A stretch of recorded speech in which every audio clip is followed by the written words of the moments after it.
Assalamualaikum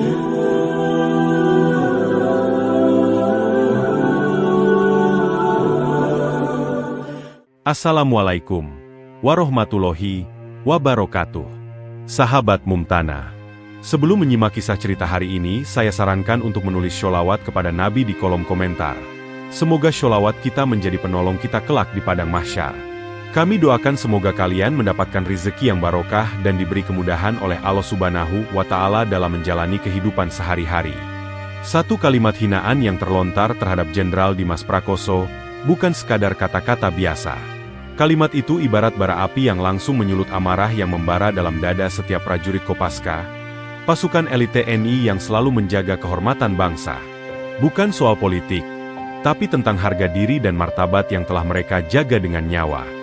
Di tengah derasnya arus informasi dan video yang viral di media sosial, video hinaan itu tersebar luas. Di dalam rekaman tersebut, seorang pria berambut cepak dengan gaya preman, mengenakan jaket hitam bertuliskan lambang Ormas Garis, berdiri gagah di hadapan wartawan. Dengan nada ejekan yang menusuk, ia mengolok-olok Jenderal Dimas Prakoso. Jenderal tua itu cuma pahlawan di atas kertas. Sudah uzur, sudah tak berharga, bentaknya dengan senyum congkak yang memancarkan kesombongan. Kemarahan itu bukan hanya dirasakan oleh Kopaska, tetapi oleh seluruh rakyat yang menghormati perjuangan dan pengorbanan sang jenderal. Mereka melihat penghinaan ini sebagai serangan langsung kepada kehormatan bangsa dan martabat prajurit yang telah lama mengabdi. Langit di atas Jakarta seakan-akan merona merah, menyiratkan amarah yang sama, membara bersama ribuan pasang mata yang menyaksikan dan merasakan luka dari hinaan itu. Sementara di balik layar, jiwa-jiwa pejuang Kopaska mulai dipersiapkan untuk sebuah langkah tegas. Mereka tidak akan membiarkan harga diri bangsa diinjak begitu saja. Ini adalah ujian berat yang memanggil keberanian mereka untuk bangkit, bertindak, dan membalas dengan cara yang terhormat. Harga diri dan marwah bangsa harus ditegakkan kembali, tanpa kompromi. Di dalam markas besar TNI, suasana berubah drastis menjadi sangat tegang. Brigadir Jenderal Adi Wirawan, komandan pasukan elit Kopaska, duduk di depan layar monitor yang menampilkan video hinaan itu. Matanya tajam dan penuh amarah. Rahangnya mengeras menahan dorongan emosi yang membuncah. Bagi Brigjen Adi, Jenderal Dimas Prakoso bukan sekadar seorang panglima atau pejabat militer biasa. Beliau adalah panutan dan simbol kehormatan yang harus kita jaga, ujarnya dengan suara berat dan penuh tekad. Di sampingnya, Kolonel Danu Pratama, tangan kanan Brigjen Adi, segera mengambil langkah sigap. "Perintah Anda, Jenderal, apa yang harus kami lakukan?" tanyanya penuh kesiapan. Brigjen Adi membuka map merah yang berisi intelijen lengkap mengenai Ormas Garis, mulai dari foto udara markas mereka, diagram struktur organisasi, hingga laporan aktivitas kriminal yang telah lama mereka kumpulkan. "Kita tidak datang untuk balas dendam, tapi untuk mengembalikan marwah dan harga diri bangsa yang telah diinjak," tegasnya. Suasana di ruang komando semakin serius. Setiap anggota tim tahu bahwa misi ini bukan sekadar operasi militer biasa, melainkan panggilan kehormatan yang harus dijawab dengan keberanian dan ketegasan. Tidak ada ruang untuk kesalahan atau kompromi. Semua persiapan dilakukan secara cermat, strategi dirancang dengan matang, dan semangat membara menyelimuti setiap langkah Kopaska. Mereka siap bergerak, bukan hanya sebagai pasukan, tapi sebagai penjaga martabat bangsa yang tak akan membiarkan penghinaan berlalu tanpa tindakan. Pukul 16.10 WIB, udara dingin menyelimuti kawasan pinggir Cikarang yang sunyi. Tanpa suara sirene, truk taktis militer berhenti tepat di depan markas Ormas Garis. Dari dalamnya, pasukan elit Kopaska turun dengan langkah mantap, senjata terhunus dan siap siaga. Mereka bergerak seperti bayangan, tanpa suara, penuh disiplin dan ketepatan. Di gerbang utama, penjaga ormas yang berjaga mendadak terkejut melihat kedatangan pasukan militer. Dengan suara keras, seorang pria berteriak, "Siapa kalian? Ini tanah Garis. Tidak sembarangan orang bisa masuk."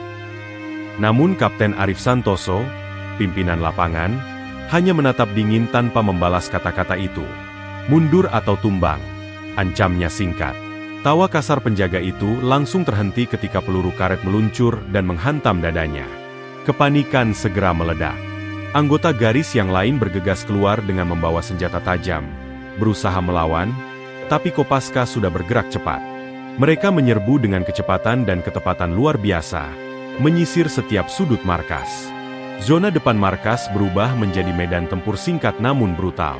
Puluhan anggota garis tumbang di aspal, beberapa diikat tangan dan kaki, yang melawan dilumpuhkan secara terukur, dan yang berusaha kabur dikejar tanpa ampun. Operasi berjalan mulus dengan kekuatan dan koordinasi Kopaska yang sempurna, menunjukkan bahwa ini bukan sekadar serangan, tapi misi mulia untuk mengembalikan keadilan dan martabat bangsa. Setelah berhasil menguasai gerbang dan area depan, Kapten Arif Santoso memimpin timnya menyusuri lorong-lorong gelap markas garis yang ternyata jauh lebih luas dan rumit dari dugaan awal. Terowongan bawah tanah menyerupai bunker tersembunyi di bawah tanah, menjadi tempat persembunyian sekaligus gudang senjata. Setiap sudut diperiksa dengan cermat. Langkah mereka terukur namun penuh waspada. Di tengah penyisiran, mereka menemukan rekaman CCTV yang merekam aktivitas pemerasan di klub-klub malam dan daftar target operasi kriminal yang telah lama mereka incar.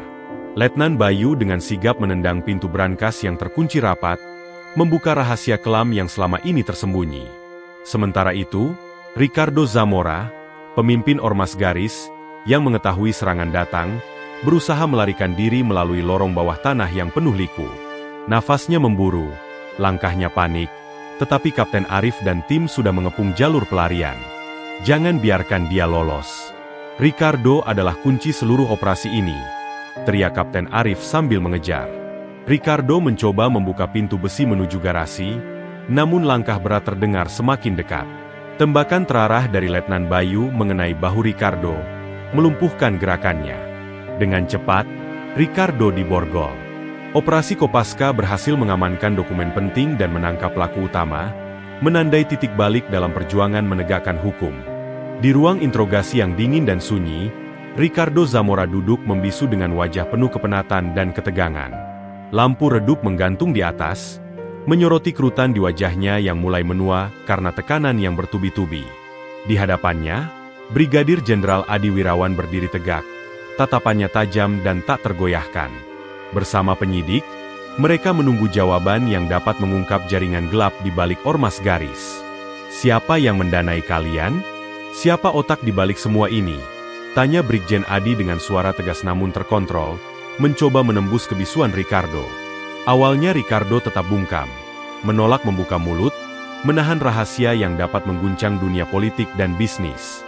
Namun perlahan, dengan getir dan beban yang tak tertahankan, dia mulai mengungkapkan fakta mengejutkan.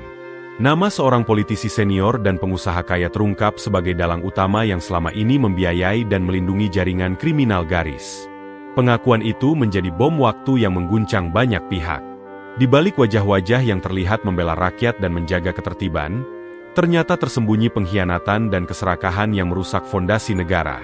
Interogasi ini membuka mata semua orang bahwa kejahatan terorganisir bukan hanya soal senjata dan kekerasan, tapi juga manipulasi kekuasaan dan korupsi yang menjalar hingga ke level tertinggi. Tim penyidik semakin yakin bahwa mereka tengah menghadapi kasus besar yang harus segera diungkap demi keadilan dan masa depan bangsa.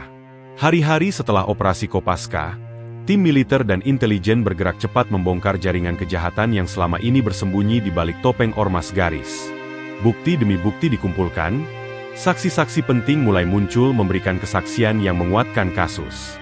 Nama-nama besar, mulai dari politisi senior hingga pengusaha kaya, terjerat dalam jerat hukum yang tak bisa lagi mereka hindari. Suara negara pun menggema dengan tegas. Operasi Kopaska bukan sekadar pertarungan senjata, melainkan simbol tegaknya hukum dan keadilan tanpa kompromi.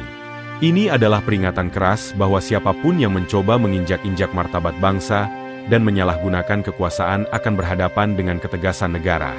Brigadir Jenderal Adi Wirawan menutup pernyataannya dengan kalimat penuh makna. Keberanian moral dan integritas harus menjadi milik kita semua, bukan hanya aparat keamanan. Kita semua punya tanggung jawab menjaga keadilan dan martabat bangsa. Kata-kata ini menggema, menjadi spirit baru yang menyalakan api harapan.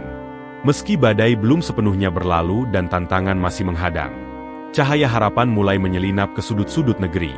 Selama masih ada satu langkah berani yang maju, negeri ini tak akan pernah kehilangan arah.